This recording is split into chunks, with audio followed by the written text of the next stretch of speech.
Good morning all of you students.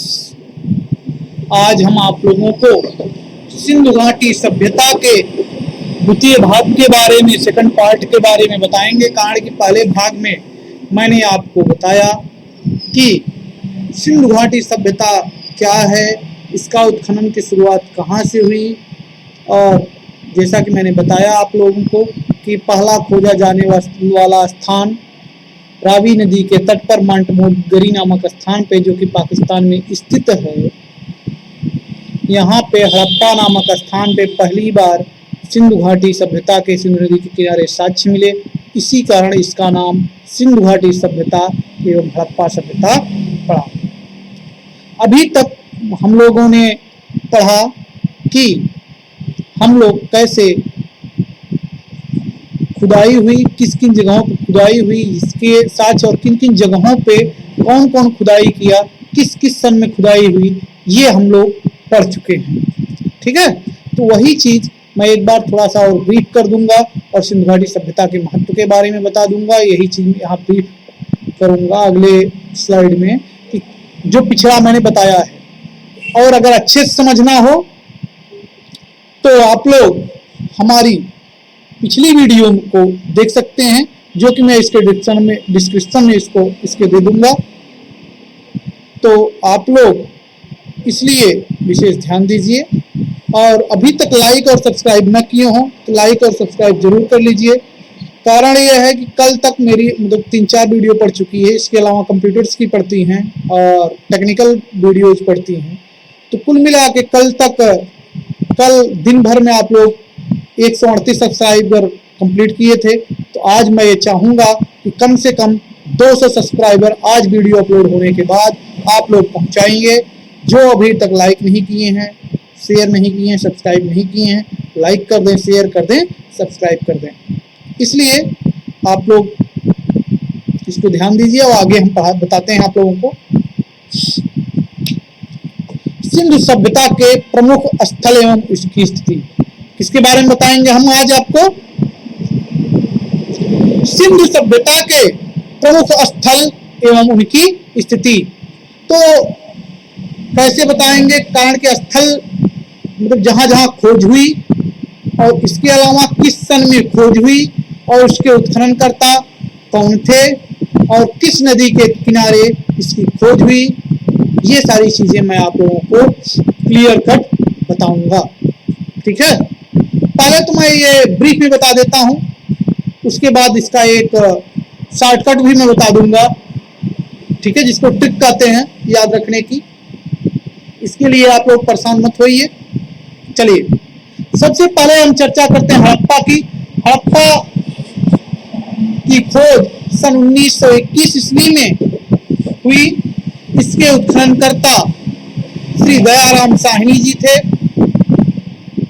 यह स्थान पाकिस्तान के माउंट मोंटगोमरी जिले के रावी नदी के किनारे पर है। रावी नदी के बाएं किनारे पर स्थित है। ठीक है, ये तो पहला स्थल हुआ। दूसरा स्थल है मोहनजोदड़ो। मोहनजोदड़ो सन 1922 ईस्वी में मोहनजोदड़ो का उत्खनन सन 1922 ईस्वी में राखाल दास बनर्जी द्वारा कराया गया। यह पाकिस्तान के सिंध जिले के लड़काना और पाकिस्तान के सिंध प्रदेश के लड़काना जिले में स्थित है। वह भी कहाँ? सिंधु नदी के दाहिने किनारे पर। ठीक है, अब अगला स्थान है हमारा सुतका गंडोर। सुतका गंडोर सन 1927 ईस्वी में पाकिस्तान के बलूचिस्तान प्रांत के मकरान तट पर स्थित है। इसकी खोज 1927 ईस्वी में आर.एल. स्टाइल एवं जॉर्ज डेल्फ द्वारा की गई। यानी कि इसका उत्खनन आर.एन. स्टाइल एवं जॉर्ज डेल्फ द्वारा किया गया। यह पहले विदेशी उत्खननकर्ता थे सिंधु घाटी सभ्यता के। उत्खनन करता, न कि खोज करता। ठीक है, वो तो सर जॉन मार्शल ही रहेंगे। ठीक है, याद रखिएगा। और कहीं कहीं दशक नदी दिया रहता है, कहीं कहीं दास का लिखा रहता है, तो इसमें आप कंफ्यूज मत होइएगा।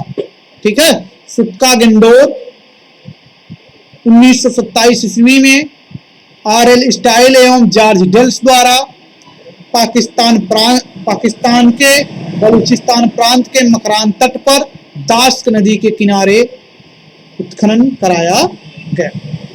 ठीक है, अगला है चहुंदड़ो, सॉरी, अगला स्थान है चहुंदड़ो की खोज 1931 ईस्वी में एम.जे. मजूमदार द्वारा इसकी खुदाई कराई गई। और यह सिंध प्रांत में सिंधु नदी के बाएं किनारे पर स्थित है। ठीक है, अगला है आपका कालीबंगा का उत्खनन सन 1953 ईस्वी में बीबी लाल एवं बी के थापर ने घग्घर यानी कि विलुप्त सरस्वती नदी के किनारे, कारण कि सरस्वती नदी राजस्थान में बहती थी या प्रवाहित होती थी, वो आज के समय विलुप्त है और ये भारतवर्ष के राजस्थान जिले में स्थित है। कालीबंगा का नाम कालीबंगा इसलिए पड़ा क्योंकि वहां काली काली चूड़ियों के बहुत से ज्यादा साक्ष्य मिले हैं। ठीक है, अगला है आपका कोट दीजी की खोज सन 1953 ईस्वी में पाकिस्तान के सिंध प्रांत में सिंधु नदी के किनारे फजल अहमद द्वारा उत्खनन कराया गया। किसके द्वारा कराया गया? फजल अहमद द्वारा। कोट दीजी जो है, इसका नाम कोट दीजी पड़ा क्यों? क्योंकि इसमें सिंधु सभ्यता के अलावा एक अन्य संस्कृति प्राप्त हुई जो कि कोट संस्कृति के नाम से जानी जाती है, कोट दीजी संस्कृति के नाम से, इसीलिए इसका नाम कोट दीजी पड़ गया। ठीक है, अगला है आपका रंगपुर जो है यह भारतवर्ष के गुजरात जिले में मादर नदी के किनारे स्थित है। कहां पे? मादर नदी के किनारे पर स्थित है। इसका उत्खनन रंगनाथ राव द्वारा 1953-54 में कराया गया। ठीक है, और अगला स्थान है रोपड़, जैसा कि आप लोगों को दिखाई पड़ रहा है डेस्कटॉप पे। अगला स्थान है रोपड़ की खोज यानी इसका उत्खनन यज्ञदत्त शर्मा द्वारा 1953 से 1956 ईस्वी के बीच कराया गया। यह सतलज नदी के किनारे स्थित है। यह भारत के पंजाब प्रांत में स्थित है। अगला स्थान है लोथल का उत्खनन रंगनाथ राव द्वारा 1955 ईस्वी में भगवा नदी के तट पर गुजरात, जो कि गुजरात में स्थित है, यहाँ पर उत्खनन के दौरान प्राप्त हुआ।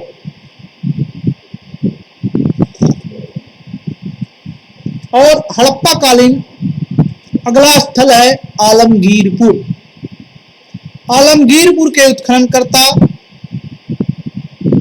यज्ञदत्त शर्मा थे। इन्होंने इसका उत्खनन उत्तर प्रदेश के मेरठ जिले के हिंडन नदी के तट पर कराया। यहाँ पर कुछ भारतकालीन भी साक्ष्य प्राप्त हुए हैं। अगला स्थल है बनमाली नाम है, कहीं कहीं बनावली लिखा रहता है। यह इसकी खोज रविंद्र खोज कर सकते हैं या इसका उत्खनन कर सकते हैं। इसका उत्खनन, खोज का मतलब उत्खनन ही है। यहाँ पे जो उत्खनन कराया वही उसी को यहाँ का खोजकर्ता माना गया है यहाँ पे, इसलिए इसका उत्खनन अरविंद सिंह बिष्ट द्वारा कराया गया बनमाली का सन 1974 ईस्वी में। यह राजस्थान या हरियाणा के रंगोई नामक नदी के तट पर स्थित है। अगला है धौलावीरा।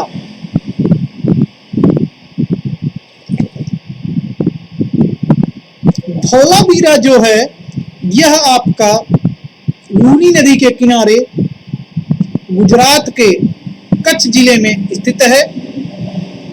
इसकी खोज भी रविंद्र सिंह बिष्ट द्वारा 1990 में की गई, या इसका उत्खनन रविंद्र सिंह बिष्ट द्वारा 1990 में करवाया गया। अगला स्थल है सुरकोतदा। सुरकोतदा का उत्खनन 1972 ईस्वी में जगपत जोशी जी ने कराया। यह गुजरात के कच्छ के रण में स्थित है। अगला स्थल है राखीगढ़ी। राखीगढ़ी का उत्खनन 1963 ईस्वी में प्रोफेसर सूरज भान ने कराया। यह एक ऐसा स्थल है पूरे सिंधु का जहां पर कोई नदी नहीं है। ये क्वेश्चन अक्सर आता है कि कौन सा ऐसा स्थल है जो नदी के किनारे नहीं था, तो हरियाणा का राखीगढ़ी है। क्लियर। अगला है बालाकोट। बालाकोट जो कि पाकिस्तान में है, ये वह बालाकोट नहीं है जहां पे एयर स्ट्राइक हुआ था, ये दूसरा बालाकोट है। उसका उत्खनन जीएफ डेल्स ने 1963 से 1976 के बीच में कराया। ठीक है, ये बात समझ में आई। अब देखिए इसका मैं शॉर्टकट आपको बता देता हूं, ट्रिक जिसको कहते हैं। अगर कॉपी कलम लिए हैं तो आप नोट कर सकते हैं। इसके पहले आप अगर लाइक नहीं किए हो तो लाइक कर लीजिए, सब्सक्राइब भी जरूर कर लीजिए। सब्सक्राइब करने के साथ साथ बेल का आइकन दबा दीजिए। ठीक है, देखिए एक मैं दोहा पढ़ता हूं, उसके बाद उसको समझाता हूं। ठीक है। मदर रंग की काली गागर सिंधु मोहन चंद को कोट दीजिए, 10 सुत का रवि है हड़प्पा, भोला सतलज रो पड़े। इसका अर्थ देख लीजिए, मैंने क्या कहा, मैंने कहा मदर रंग की, यानी कि नदी कौन सी है, मादर। कौन सी नदी है, मादर नदी है। इसके किनारे कौन सा नगर था, रंगपुर। देख लीजिए। उसके बाद मैंने कहा मदर रंग की काली गागर, हमने क्या कहा, काली गागर। तो काली गंगा कहाँ स्थित है, गागर या घग्घर यानी सरस्वती नदी के किनारे। ठीक है। फिर मैंने कहा सिंधु मोहन चंद को कोट दीजिए, सिंधु मोहन चंद को कोट दीजिए। तो सिंधु नदी के किनारे कौन कौन से हैं, देखिए मोहनजोदड़ो सिंधु नदी के किनारे। ठीक है,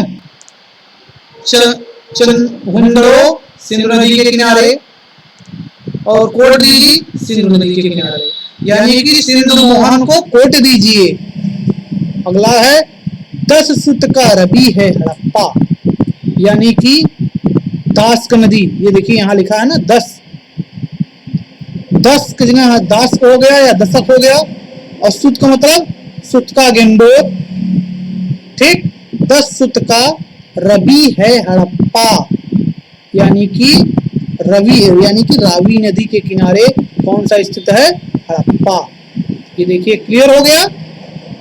अब आपका बच रहा है भोला सतलज रो पड़े, भोला सतलज रो पड़े। ठीक है, भोगवा नदी के किनारे लोथल स्थित है।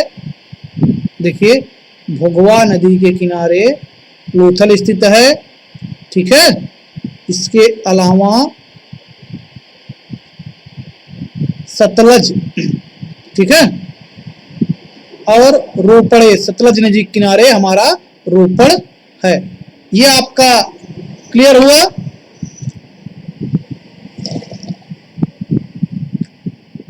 हमने कहा कि बता दें आप लोगों को। अब जैसे इसी तरीके से उत्खननकर्ता के लिए है, ये अगली स्लाइड में मैं बता दूंगा, शॉर्टकट की स्लाइड हो रहेगी मुख्य रूप से। लेकिन देखो जैसे ये रहेगा सिंधु सभ्यता के प्रमुख स्थल के उत्खनन करता, स्थल एवं उसके उत्खनन करता। अब जैसे स्थल तो हो गए, उत्खनन करता कैसे याद करेंगे? काली के वीवी के पापा ने दया किया, मोहन ने रख लिया, चंदू गोपाल रंग लो रंगनाथ राव से। इसमें सभी उत्खननकर्ता के नाम आ गए। तो हम आपको पूरे दोहे में बता देंगे, लेकिन उसके लिए स्पेशल वीडियो बनाएंगे। अगला देखते हैं आगे, सिंधु सभ्यता का उद्भव। सिंधु सभ्यता का उद्भव में विद्वानों में मतभेद है, इसलिए फिलहाल मैं बता देता हूं किस विद्वान का क्या क्या मत है। व्हीलर का मत है कि मेसोपोटामिया के लोग ही सिंधु सभ्यता के जनक थे, ठीक। और गार्डन का मत है कि मेसोपोटामिया के लोग समुद्री मार्ग से यहाँ आए तथा नए वातावरण में नए सिरे से नई चुनौतियों का सफलतापूर्वक सामना करने के फलस्वरूप यहाँ नई संस्कृति का विकास किए।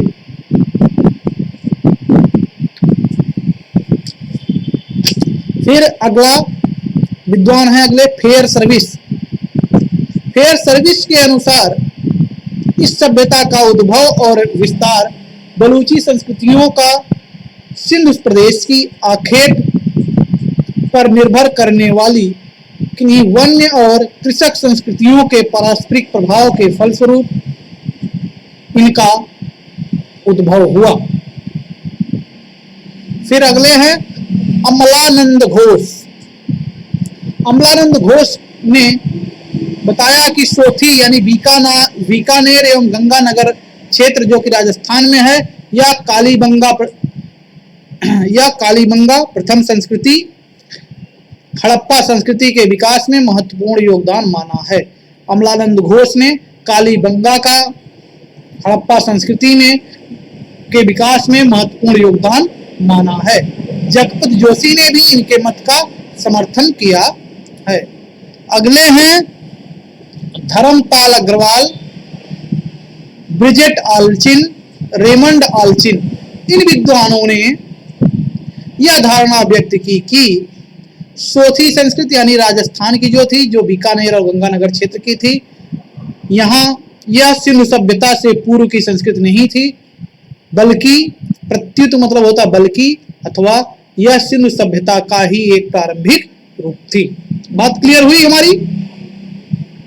ठीक है, ये विद्वानों का आपस में मतभेद है, ये मतभेद शोध होता रहेगा, मतभेद चलता रहेगा, हम आगे चलते हैं। ठीक है, ये क्वेश्चन पूछा जा सकता है कि व्हीलर के अनुसार सिंधु सभ्यता का उद्भव कैसे हुआ? तो व्हीलर के अनुसार सिंधु सभ्यता का उद्भव मेसोपोटामिया के लोगों के द्वारा हुआ। ठीक है, मॉडर्न के अनुसार भी सिंधु सभ्यता का विकास मेसोपोटामिया के कारण हुआ।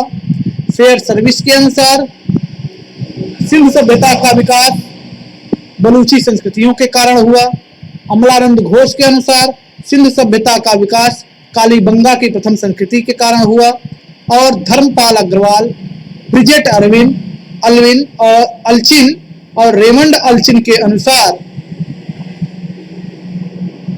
जो कालीबंगा की संस्कृति थी, यह सिंधु सभ्यता की पूर्व कोई संस्कृति नहीं थी, यह सिंधु सभ्यता की ही एक रूप थी।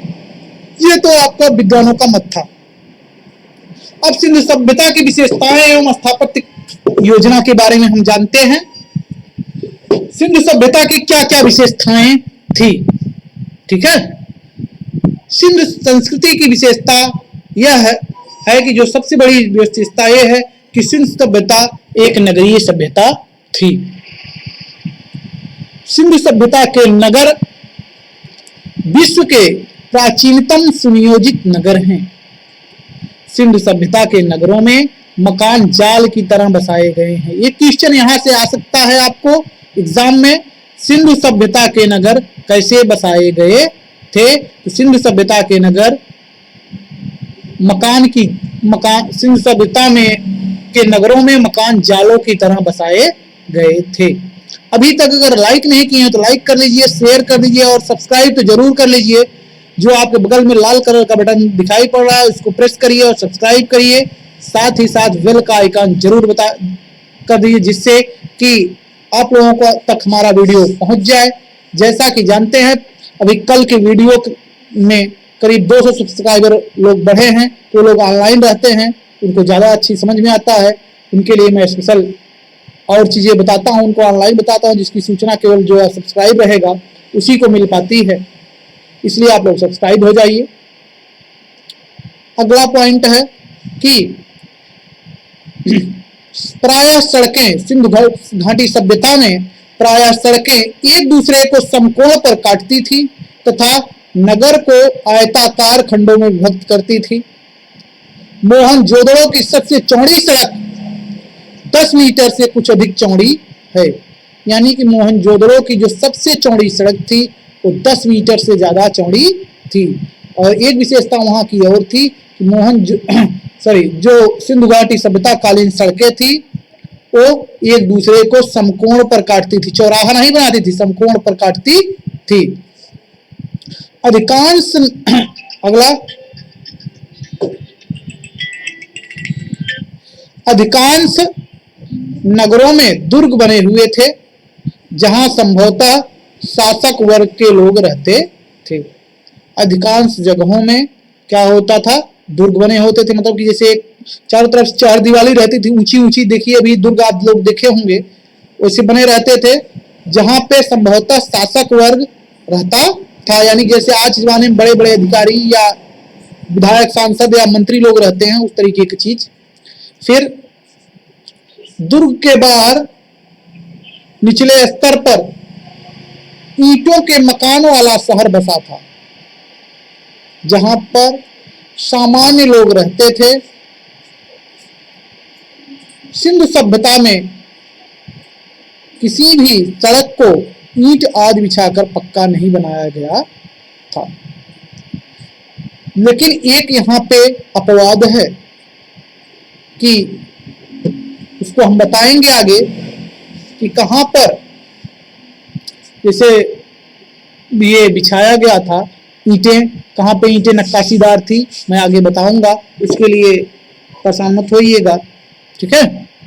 कुछ जगह, एक जगह ऐसा है जहां पर ईंटों को नक्काशीदार और वेदी के चारों तरफ बिछाया गया भी था, उसको मैं बताऊंगा अभी आगे ही, इसी में बताऊंगा, पहले आगे ये देख लीजिए। सिंधु सभ्यता के प्रत्येक भवन में स्नानागार एवं घर के गंदे जल की निकासी के लिए नालियों का प्रबंध था। कई घरों में कुएं भी थे। गलियों की चौड़ाई 1 मीटर से 2.2 मीटर तक थी।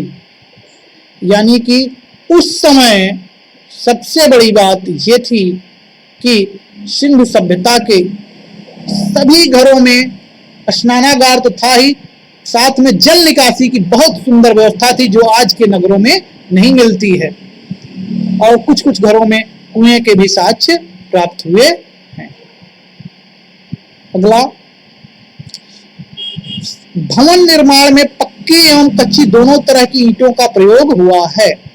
आप लोग ये ध्यान दीजिए, क्वेश्चन आता है कभी अक्सर कि सिंधु सभ्यता कालीन लोग भवन निर्माण में पक्की ईंटों का प्रयोग करते थे, कच्ची ईंटों का प्रयोग करते थे, या कच्ची पक्की दोनों तरह की ईंटों का प्रयोग करते थे।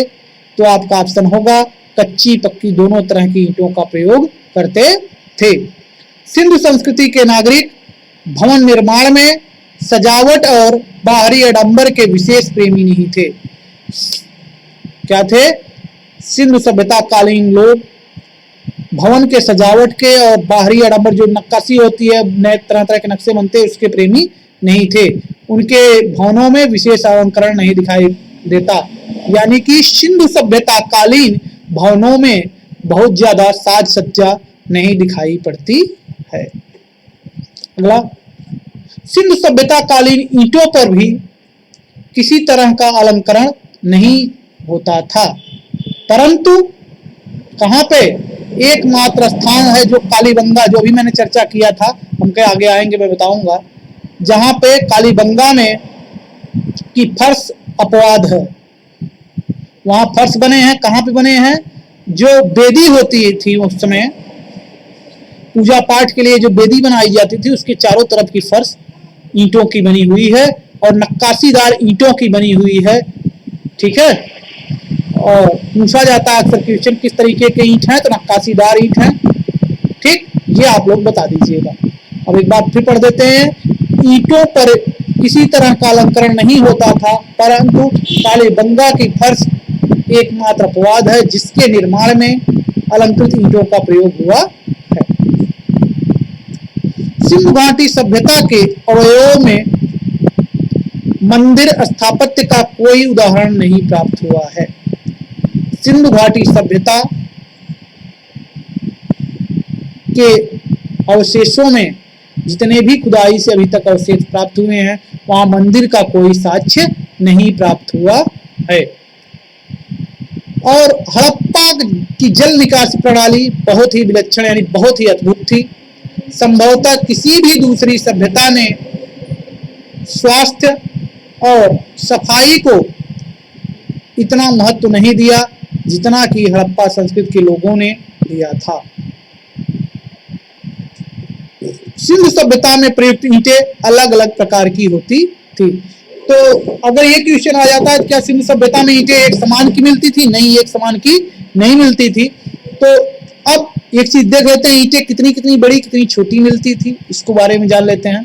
मोहनजोदड़ो से प्राप्त सबसे बड़ी ईंट 51.43 सेंटीमीटर गुणे 26.27 सेंटीमीटर की है, एवं कुछ ईंटें 35.83 गुणे 18.41 गुणे 26.27 सेंटीमीटर की मिली हैं। कुछ ईंटें 24.13 सेंटीमीटर गुणे 11.05 गुणे 5.08 सेंटीमीटर की हैं। लेकिन सामान्यतः सबसे अधिक मात्रा में प्रयोग में लाई जाने वाली ईंटें 27.94 गुणे 13.97 गुणे 6.35 सेंटीमीटर की हैं, जो कि खुदाई से प्राप्त हुई साक्ष्य के रूप में। अगला है जुड़ाई के लिए, यानी कि जो चुनाई का कार्य होता था घर और बनाने का, जुड़ाई के लिए सैंधव सभ्यता के लोग मुख्यतः मिट्टी के गारे का प्रयोग करते थे। जुड़ाई के लिए जिप्सम के मिश्रण का प्रयोग भी हुआ है, परंतु अत्यंत कम। मोहनजोदड़ो की केवल एक ही इमारत विशाल स्नानागार में गिरी पुष्पक का प्रयोग हुआ है। नालियों की जुड़ाई में जिप्सम और चूने के मिश्रण का प्रयोग हुआ है। दीवारों के मध्य में दरवाजे न होकर एक किनारे पर होते थे। सिंधु सभ्यता कालीन दरवाजे जो होते थे, ये दरवाजे घरों के मध्य में न होकर एक किनारे पर होते थे कमरों के, और ये लकड़ी के बने थे, जिसके कारण इसके कोई साक्ष्य प्राप्त नहीं हो पाए हैं। और किसी भी घर में खिड़की के साक्ष्य नहीं प्राप्त हुए हैं। ठीक है, और उस समय जो घर बनते थे उनकी इमारतें यानी छतें जो होती थी समतल होती थी। भवनों के स्तंभ में पिलर का प्रयोग यानी स्तंभ का प्रयोग हुआ है। भवनों में स्तंभों का प्रयोग होता था, परंतु अत्यंत कम, बहुत कम मात्रा में। वर्गाकार एवं चतुर्भुजाकार स्तंभों के अवशेष प्राप्त हुए हैं। वृत्ताकार स्तंभों का कोई अवशेष नहीं प्राप्त हुआ है। अगर आपका क्वेश्चन आता है कि हड़प्पा कालीन सभ्यता में किस प्रकार के स्तंभों या कालमों अथवा पिलर का प्रयोग नहीं हुआ है, तो आपका आंसर होगा वृत्ताकार स्तंभ का प्रयोग नहीं हुआ है। ठीक है, अगला सिंधु सभ्यता के कुएं वृत्ताकार अथवा अंडाकार थे। सिंधु सभ्यता के कुएं जो उस समय के थे वो वृत्ताकार अथवा अंडाकार होते थे। अधिकांश कुएं 91 मीटर व्यास वाले 9.1 रहेगा, यहाँ गलत लिखा गया है, 9.1 मीटर व्यास वाले, सॉरी 0.91 मीटर व्यास वाले, 9.1 नहीं 0.91, लगभग 1 मीटर से कुछ कम व्यास वाले तथा 0.61 मीटर वाले छोटे एवं 2.13 मीटर व्यास वाले कुएं भी मिले हैं। यानी सिंधु सभ्यता काल में सबसे छोटा कुआं जो था 0.61 मीटर व्यास का था। जो सबसे बड़ा कुआं था वो 2.13 मीटर व्यास का था, और जो अक्सर हर जगह मिला था वो 0.91 मीटर व्यास वाले कुएं प्राप्त हुए हैं। ठीक है, अभी तक की बात अगर हमारी समझ में आई हो तो आप लोग इस वीडियो को लाइक करिए, शेयर करिए, सब्सक्राइब करिए और अपने दोस्तों को भी भेजिए। और हाँ, बेल का आइकन जरूर दबा दीजिए। अगर किसी को सब्सक्राइब करने के लिए न समझ में आ रहा हो तो आपके मोबाइल में देखिए, जहां वीडियो चल रहा है उसके नीचे जिस तरीके का देखिए बना हुआ है लाल कलर का सब्सक्राइब बटन, ये इसी तरीके का बना है, उस पर आप क्लिक कर दीजिए। और बगल में एक घंटी है इस तरीके की, उस पर क्लिक कर दीजिए तो लाइक भी ये हो जाएगा, सब्सक्राइब हो जाएगा। और जो है आपका बेल का आइकन दबा देंगे तो आपको सारी वीडियो मिलती रहेगी समय समय पे। और देखिए लाइक का बटन इस तरीके का होता है, वो ऊपर है, उसको लाइक कर दीजिए। ठीक है, धन्यवाद आपको। आज के लिए बस इतना ही। अगले